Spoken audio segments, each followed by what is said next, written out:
Dear students, a very warm welcome to all of you in my today's lecture of sales management.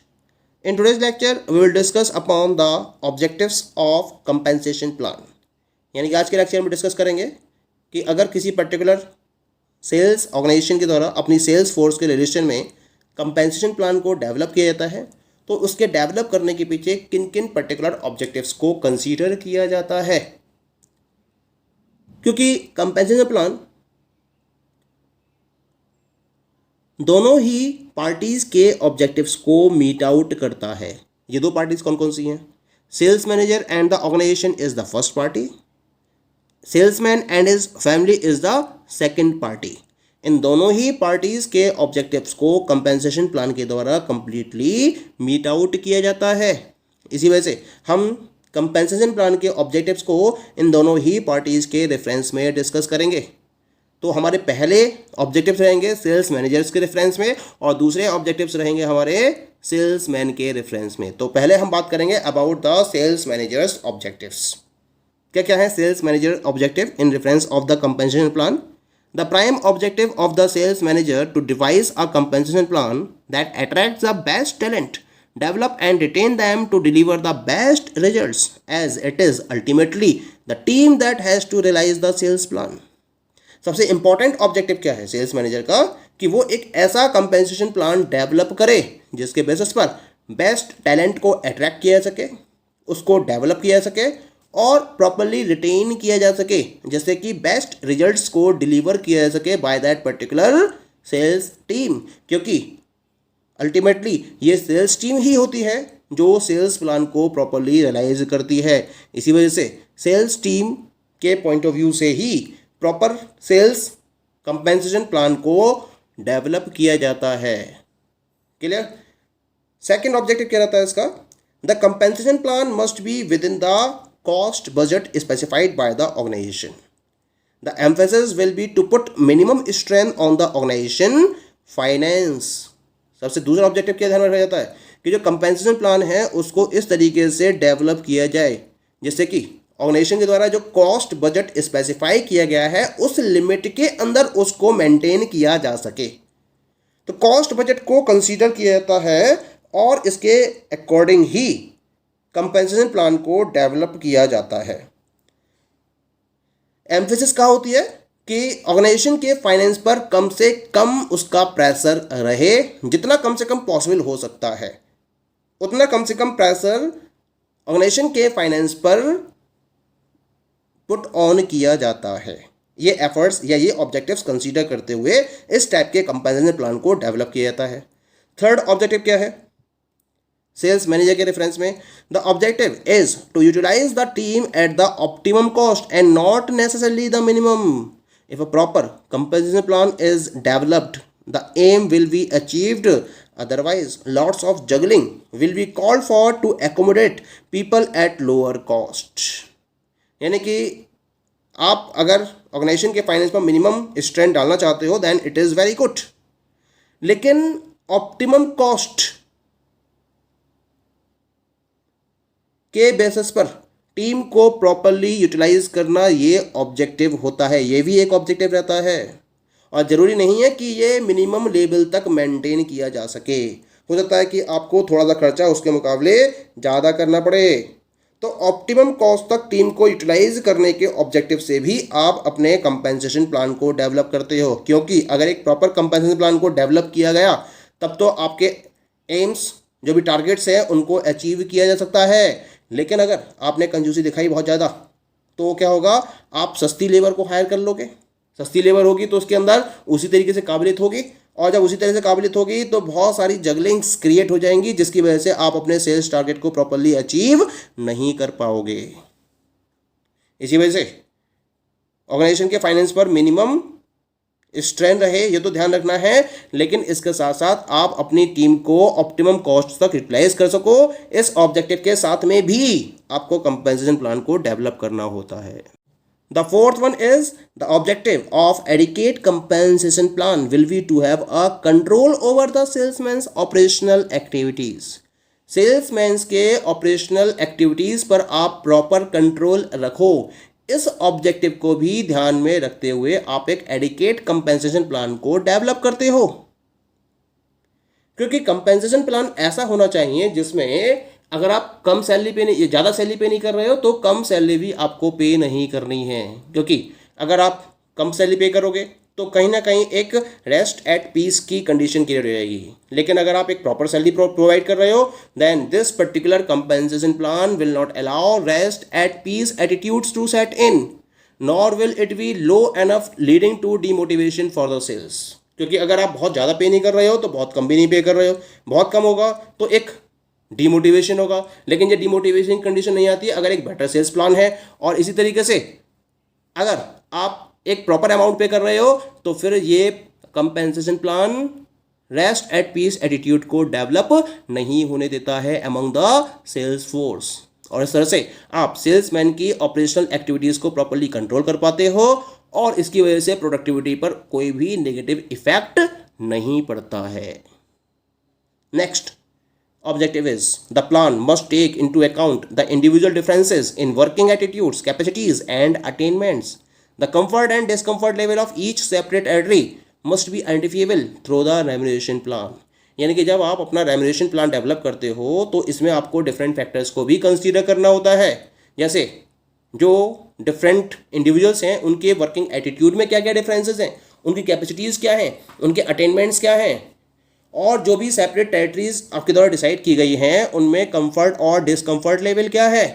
और इन सारे factors को ध्यान में रखते हुए ही रेम्यूनरेशन प्लान को डेवलप करना चाहिए और उसके अकॉर्डिंग ही डिफरेंट इंडिविजुअल्स को डिफरेंट रेम्यूनरेशंस पे किए जाने चाहिए। क्लियर। नेक्स्ट ऑब्जेक्टिव क्या फोकस करना है सेल्स मैनेजर के पॉइंट ऑफ व्यू से, the plan must keep pace with the industry norms. It should neither be set up too high to the next competitor nor too low. The idea being to keep the attrition rate as also the high comfort level within control. यानी कि जो आप compensation plan develop करेंगे वो industry के norms के according ही होना चाहिए, ना तो आपको इसे बहुत ज़्यादा हाई लेवल पर सेट करना है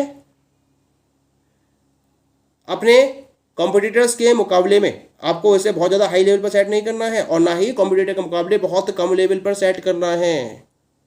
ये देखना है कि जो आपके नेक्स्ट कॉम्पिटिटर्स हैं वो किस पर्टिकुलर अमाउंट में सेल्स पर्सन्स को हायर कर रहे हैं, उसको ध्यान में रखते हुए ही आप अपने कंपेंसेशन प्लान को डेवलप करते हैं।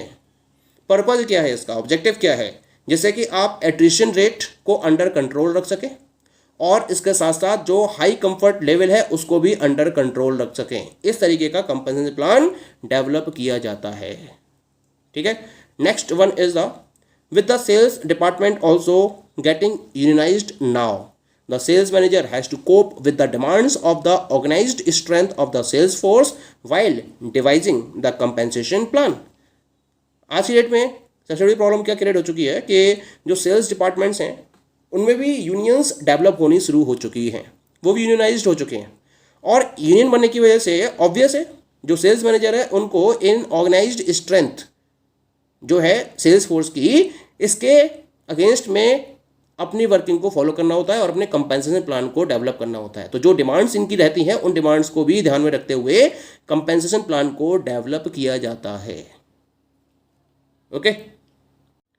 The next one is the compensation plan will have to be devised keeping in view the salary level of other departments within the organization. The sales staff though gets better paid than the other wings due to high pressure of selling jobs, but these differences should not be too high to cause resentments and heart bumps. The plan must be in harmony and not in conflict with personal policy.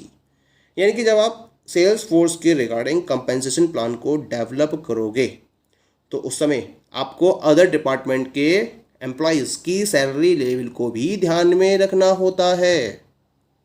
हालांकि जब हम sales staff की बात करते हैं तो बाकी other departments जैसे कि आपका फाइनेंस है, प्रोडक्शन है, ह्यूमन रिसोर्स डिपार्टमेंट है और भी अदर डिपार्टमेंट्स हैं, इन सारे डिपार्टमेंट्स के कंपैरिजन में जो सेल्स डिपार्टमेंट है इसको बेटर पेमेंट करना पड़ता है क्योंकि इनके ऊपर सेलिंग का एक बहुत हाई प्रेशर होता है।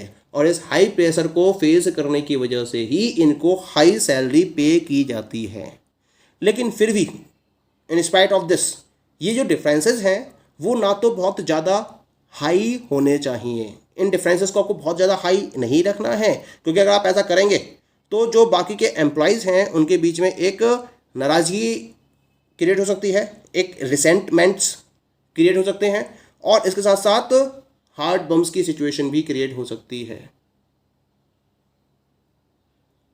तो इस सिचुएशन से बचने के लिए आपको ये डिफरेंसेस बहुत ज़्यादा हाई लेवल तक सेट नहीं करने हैं। यानी कुल मिला के जो कंपेंसेशन प्लान है सेल्स फोर्स के रेफरेंस में, वो जो पर्सनल पॉलिसी है ऑर्गेनाइजेशन की उसके हार्मोनी के साथ में होना चाहिए और इसके कॉन्फ्लिक्ट में नहीं होना चाहिए। यानी कि ऑर्गेनाइजेशन की पर्सनल पॉलिसी को ध्यान में रखते हुए इसके साथ में हार्मोनी क्रिएट करते हुए ही सेल्स कंपेंसेशन प्लान को प्रॉपर्ली डेवलप किया जाना चाहिए। That is clear. Now we come to the last one. Lastly, the social security systems and the legal and fiscal rules to put their pressure on the management to structure the salaries and wages in accordance with the laws of the land।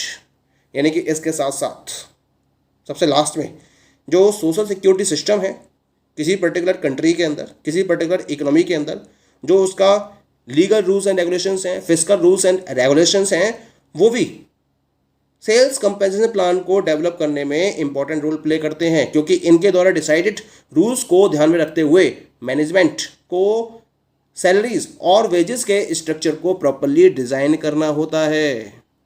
जो भी rules and regulations बनाए गए हैं उस country के legislature के द्वारा, उनको ध्यान में रखते हुए भी प्रॉपर्ली सैलरी और वेजेस को डिसाइड करना होता है। क्योंकि अगर ऐसा नहीं करेंगे वो, तो इसके रिगार्डिंग प्रॉपर पनिशमेंट की फैसिलिटीज़ भी अवेलेबल होती हैं। जो प्रॉपर कंडीशंस दे रखी हैं सैलरीज और वेजेस को प्रोवाइड करने के रेफरेंस में अलग अलग कैटेगरीज ऑफ एम्प्लॉयज़ को, उसके रिलेशन में अगर रूल्स एंड रेगुलेशंस फॉलो नहीं किए जाएंगे तो फिर इनको पनिशमेंट भी फेस करना पड़ता है। तो इसी वजह से जब कंपेंसेशन प्लान को डेवलप किया जाता है तो उसमें सोशल सिक्योरिटी सिस्टम, लीगल और फिस्कल रूल्स को ध्यान में रखते हुए भी सेल्स कंपेंसेशन प्लान को प्रॉपरली डेवलप किया जाता है। Okay, so these all are the objectives of sales compensation plan according to, from the point of view of the sales manager and sales organization। Next lecture में हम discuss करेंगे कि sales force या sales persons के point of view से sales compensation plan के किन किन ऑब्जेक्टिव्स को फोकस किया जाता है, कंसीडर किया जाता है, वो हम नेक्स्ट लेक्चर में डिस्कस करेंगे। Okay, thank you.